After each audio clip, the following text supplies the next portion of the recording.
I gotta say, I haven't seen a standing ovation in a while. That's pretty cool. Congrats, guys. Yeah, go ahead. I'm just happy to be here with all these exciting faces. And So- also, wait, I don't mean to take over anything, but I just want to say what a big deal it is that Nas is doing this. Like, what a tremendous undertaking, bringing together such an international community, and all revolves around being creators. And I'm just so excited for this guy, and then we all get to be here. I'll shut up so we can do this discussion. I just want to acknowledge this great man. Thank you. What a nice guy. Thank you. So before coming on stage, Casey gave me a warning. He said, if you ask me a shallow question, I'm going to give you a one-word answer, and I'm going to get off stage. I'm just gonna stand up and walk.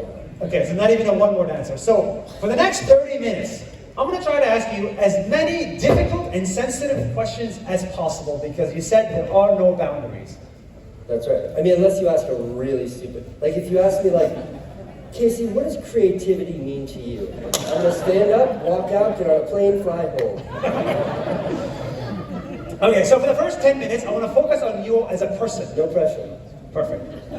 This is more pressure. I'm going to focus on you as a person, and the next 10 minutes, I'm going to focus on you as a creator. Okay. And the last 10 minutes, I'm going to make a Q&A. Okay, guys? Okay. So, I'm ready. Casey, first of all, who the hell are you? Like, how would you describe yourself? Like, who are you? Well, I mean, that changes so much, but like right now in 2022, I think more so now than ever in my whole life, I'm just like a 40-year-old married guy with 2 babies at home. I know that's what my life is right now. I mean, not right now, I'm here with you guys, but like, that is what 90% of my focus is right now. So that question made some people happy, that answer. But that answer made a lot of people sad. I'm sure. Because a lot of people are trying to understand, why the hell did you stop? Why did you stop? Well, there's a lot of, that's a good question. So far you're crushing it. Yes! There was a couple of things. One, it was like, I was just exhausted. Like, no, I mean, Jordan talked about it, but I was every day and so focused on what I was doing, and it's like, I think the term's called hyper-focus. Is that real, or did I just make that up? Probably.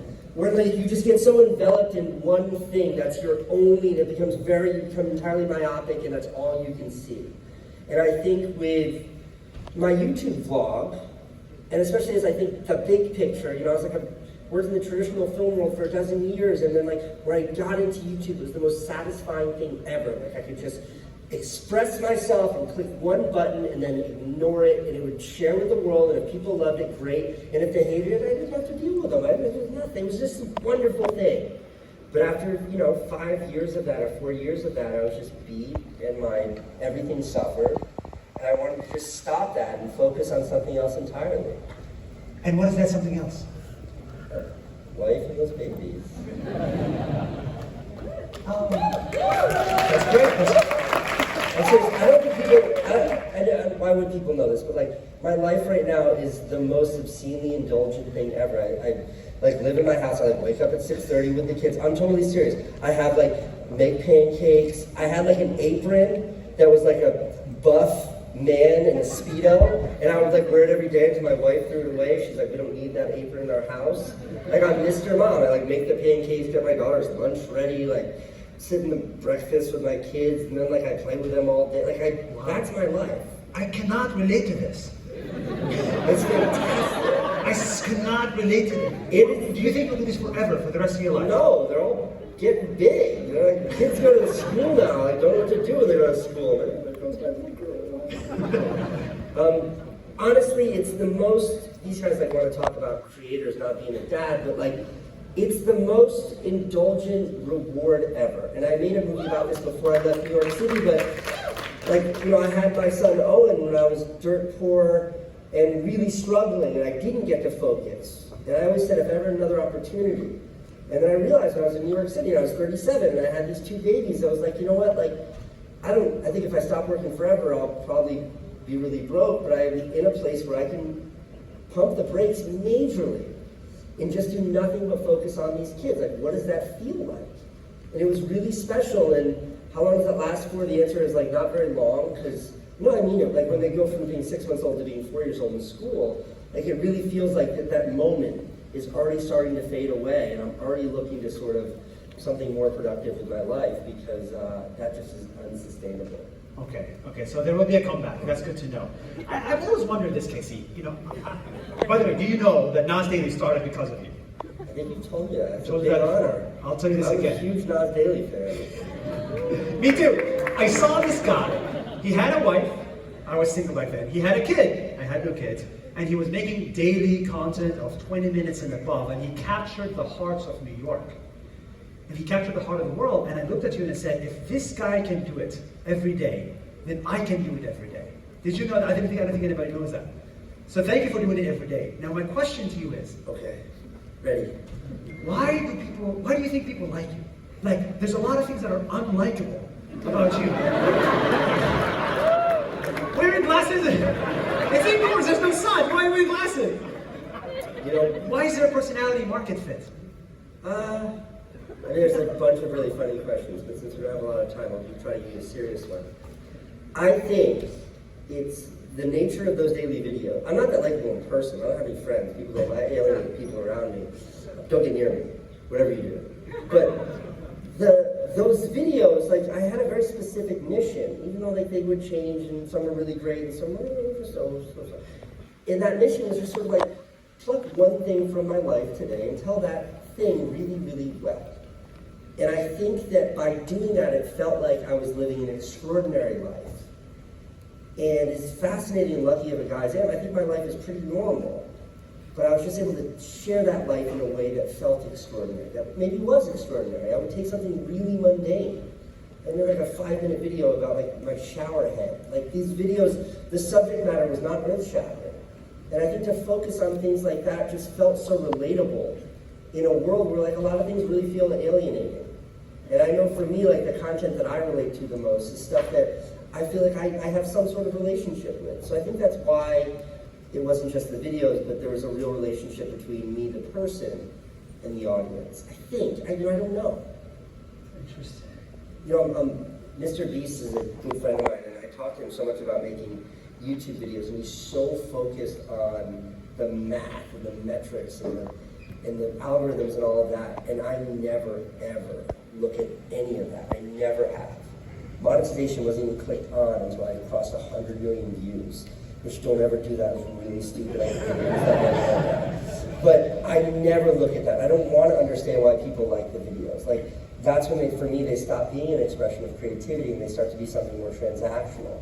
And then I'm optimizing my creativity from dollars, like I feel like I'm losing something. And that's not to take away from people like Mr. Beast, who's built an empire on doing just that. But for me, it was about something else, and I think the reason why there was such a strong relationship with the audience is because of that something else. Yes, people love your art, but you tried to become a businessman at some point in your life. You tried to build a tech company, Beam. You sold it to CNN for $25 million. You built another company, 368. You tried to become a businessman, right, and put the dollar first. How did that happen? How did that go? I mean, I don't think that's right. I think that the irony is, like, I started making my vlog because I was already building a business, and I thought it'd be an interesting thing for me to, I thought it'd be good subject matter. Like, the business is what yielded the videos, not the other way around, in that case. So it wasn't about, like I always said, I make money to make movies. I don't make movies to make money. And that was true then. It's definitely true now. Wow. You make money to make movies. You don't make movies to make money. Yeah. I used to wash dishes to make money. I was a bike messenger, so I could take that money and make videos. Like, I would do anything so I'd have enough money to be able to make a video. Did you want to build like a large organization, like a large company, tech company, media company? No, I hate employees. It's my least favorite. Managing people is my least favorite thing in the world. Least favorite thing. I'm terrible at it. Today, you guys know the great legend filmmaker Dan Mace. Dan Mace is right there. So Dan has somebody who works for him, a super talented young man, with him today, and we were like, Dan and I went surfing today, so Dan asked Liam, who works for Dan, if he could film some shots of us. surfing. This is garbage footage that we're using for nothing, just for fun. There's zero consequence, and it doesn't matter. I think I yelled at Liam today 45 times because he wasn't holding the tripod correctly. I'm not good at managing people. In fact, me, my tech startup, the reason why we were so successful is because on day one, I had a business partner whose superpower in this world is management. Matt Hackett is a virtuoso when it comes to communication, interpersonal skills, all of those things, which meant I didn't have to do that. Wow. And that's how I was able to build businesses. Paul, who still operates 368 successfully. You know Paul? Yes. Tremendous guy when it comes to operations like that. I hate operations like that. So, you know, when we made a video together 4 years ago. Yep. By the way, thank you for saying yes to making the video. I was a fan then. What? I was a fan. Thank you, man. It's such an honor. It's an honor. A lot of people ask me, is Casey nice? And I honestly couldn't answer that question. No. Because look, I'm going to play you a video. In the video, can I just do the iPad real quick? I'm going to show you like an example, okay? This is a video we made together. Is the audio on? You want me to panther on it? Shot is new level. You guys do your thing. Wait, what are we going to do level? Look at how you treated me. You guys do your thing. Wait, look at how you treated me when I was kind of like your employees for one day. Okay? Be Casey. And I could never be Nas. Is infuriating. The shot is new level. You guys do your thing. Wait, what are you doing level? It's not level. Look at the background. It's not level. It's skewed. Look at this line. It's yellow, not green. It's like very tiny. It's a tiny thing. That was level. This story is not about. It's difficult to work with you. You know, there's a truth in life, and that's that when someone, the greatest insult you could bestow on someone, like if someone were to ever ask me, like, what's that guy Nas like? And my response was, he's nice. There is no greater, that means you have nothing interesting to say about that person. I would never say that about you, Nas. I care about you way too much to ever say you're nice. I'd be like, Nas, this guy's fascinating. He's like building businesses left and right. Somehow he created these videos that are not like skateboarding around New York City, but like these global videos about these amazing things that are happening around the world. And via like sharing those stories, you created empathy for things that would otherwise go undiscovered. Like I have a lot to say about you. Yeah, bro, today's about you. Today's about you. Thank you. I appreciate it. The word nice would not be in the top 100. And I wouldn't say you're nice. I would say you're a machine. Great. Not as nice as the thing you say. And that's really interesting because a lot of people look at the content that when you make, when I make, and what everybody makes. And it's nice content, like you're nice to everybody that passes you by New York. But honestly, when you're at a restaurant and you're having a great time in a nice romantic environment, the kitchen is a hellhole. It's like it takes stress and unniceness to create a beautiful product. And people don't understand that. You know, I have a rule in life, which is never hire someone. This is just a total non sequitur. Never hire an employee or get into a relationship with someone who has not worked in a restaurant. Because if you haven't worked in a restaurant, you don't know how life is. My wife was a waitress, she was a bartender, she was a manager. I've washed dishes, I was a cook, I was a bouncer, I've been a busboy. You know how it is. Casey, I'm going to shift and talk to you as a creator. Okay? What the hell is going on with the world? You made a lot of videos that are 10 minutes, 20 minutes. Back then we had time for you. But now the world is going to 1 minute. It's 30 seconds. TikTok. Where do you stand on this? You know, somebody really smart, a filmmaker magazine I did an interview with, and that's like a really formal, magazine that covers the most formal version of filmmaking. And I think that my response to them was that there are just all these new venues to express yourself. So, no, I think it's a really low blow to poo-poo, to speak ill of TikTok. I don't think TikTok is competing with filmmaking. When I started making YouTube videos, I got the same hard time from traditional filmmakers. Because YouTube wasn't filmmaking, YouTube was something else.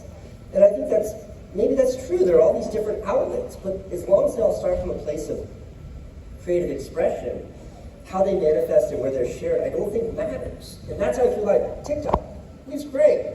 So you have no problem with like This stuff. You have no problem with it. That's not my favorite. But excuse me, there's tremendous talent on TikTok. There are brilliant creators on that platform, and there's going to be terrible content everywhere. You can spend $15 and watch a terrible movie in a movie theater. You can click play on YouTube and watch a terrible 5-minute movie. You can definitely watch a terrible 40-second video on TikTok. But there are just more places for creativity to exist now. It doesn't mean that the amount of quality stuff is ever going to increase. Right. So when you started, the place for creativity on the internet was YouTube and a little bit of Vimeo. But a lot has changed in the last 12 years. If you were to start today, as Casey, where would you go and what would be your format?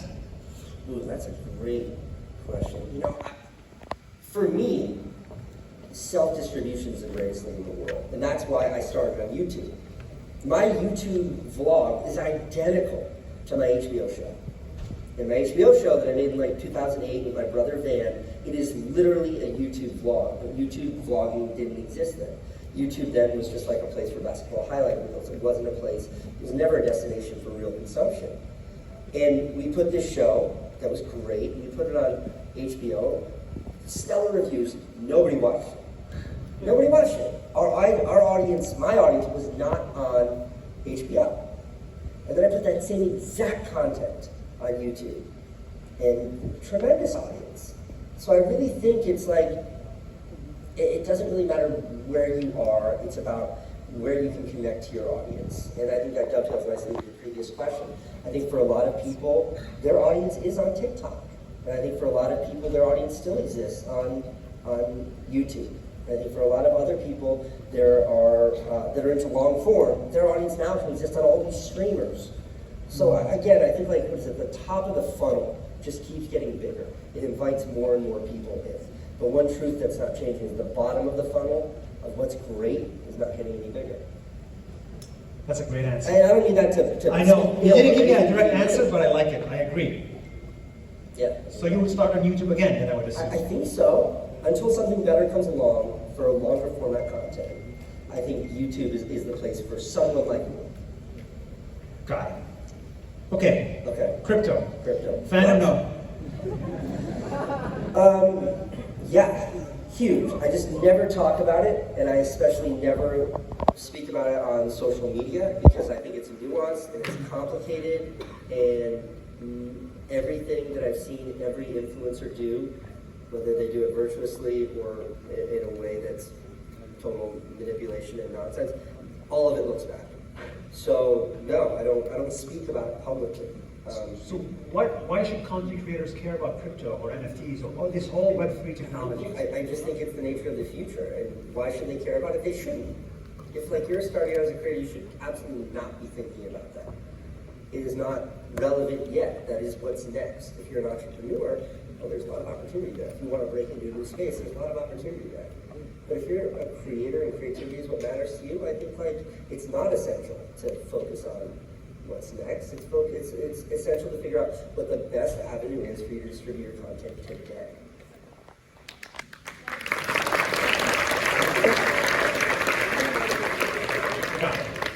You know, I want to try to involve the audience a little bit because I don't think you realize, I'll tell you why I don't like the fact that you're now a father and a husband. Whoa, easy there, Nas. Where are you going with this one? Sometimes I feel like that the influence you had on planet Earth is so large that you may not even comprehend it yourself, right? Because of your videos, many other content creators were created, right? I'm one of them, but I'm gonna take a guess. Who here started content creation because of Casey? Wow. That's insane! Yeah, that guy. And then this guy called Avi. Where's Avi and Neo? You started, you're in India, right? How many followers do you have? How many followers do you have now?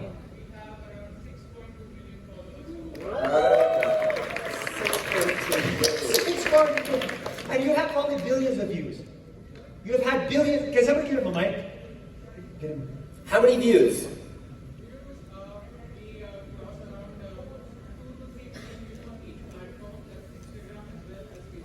Total total views. Yeah, come on, give us the number. 10 million per video combined.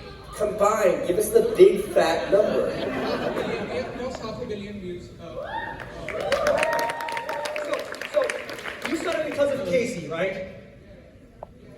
I started because of Casey. And I was in a really bad state of mind when I started watching a video. I watched a video that you made, that do what you can't, and I commented on your video. And I never thought that I would be here reading that comment to you. I'm sorry if I missed that. I try to read all the comments, but it always makes me incredibly depressed, so I usually don't make it all the way through. Yeah, I followed the advice that do what you can't, and that's what made everybody over here come over here, because we did what you can't, and that's what you said. So this is what I wrote. Dear Casey, as a fan, as a creator, as a family man, I want to say thank you to you. Because some years ago, you said something that made me leave everything, and I owe you in a way. Do what you can't, you said, because you are venturing into a world with no rules, no boundaries, and no gatekeepers. We are the creators, we are the makers of our content and our future. So I left my job, which didn't make me happy, and struggled for years. And those years were honestly crappy. But somewhere I felt I can have a day with all the traffic lights turning green when I'm in a hurry, as you said in a video. But I have to say this, thank you, Casey. You showed me and millions of others that having a voice is possible. Because please don't stop making content, whether it's in form of videos, documentaries, movies, or just scribbles on a notepad. I don't care, because I feel a connection with whatever you have to share. So thank you, Casey, because what you do matters. Now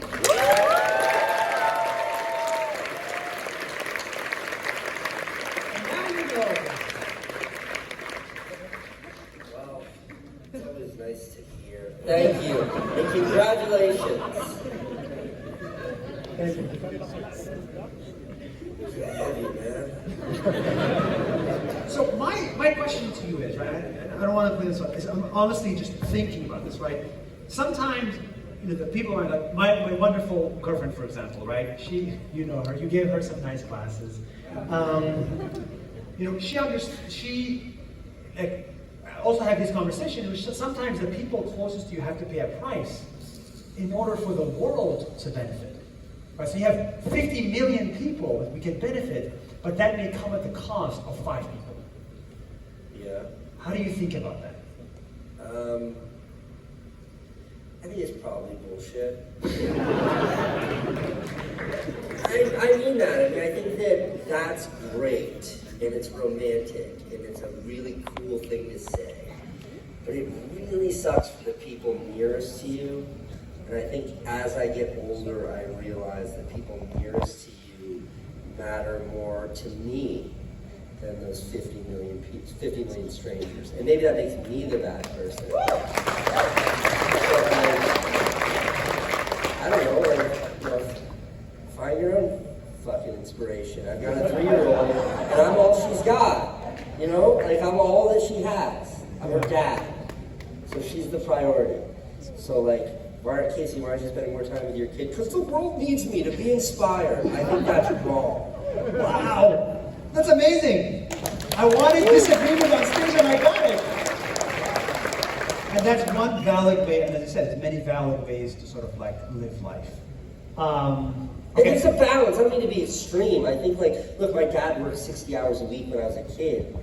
And we'd wait up at night for him to come home. So he owned his own business, and he would always come home after it was dark, and we'd wait up to see him, and that must have been so difficult for him. And I don't think his jobs, selling used restaurant supplies, was trying to change the world, but he struggled with that balance. And I think we all struggle with that balance, our own priorities versus our careers. And I think, where is the priority? And how I interpret your question is do you prioritize the impact of your career and use that as justification to sacrifice those nearest to you? And I just reject that. I reject it wholly. I'm guilty of it. But you've done it for years. For years. I mean, Candace being like, "Well, can you just not vlog on the weekends?" And I'm like, "I have to." And I think I was wrong. And I don't look back and say I regret it. But when I really stop and empathize with her, And I think empathy is like the solution to all the world's problems. I really empathize with her, and she's right. I think she's totally right. It's very easy for me to say now, because I have like money and success, and that little baby's asleep, and his dad's carrying him out, and that's just the cutest thing I've ever seen. I'm sorry for swearing. Okay, so I'm going to stop here because I think I got what I want out of you. Thank you for being so honest and transparent. I want to leave it up for the audience to ask a couple of questions. Raise your hand if you have a question.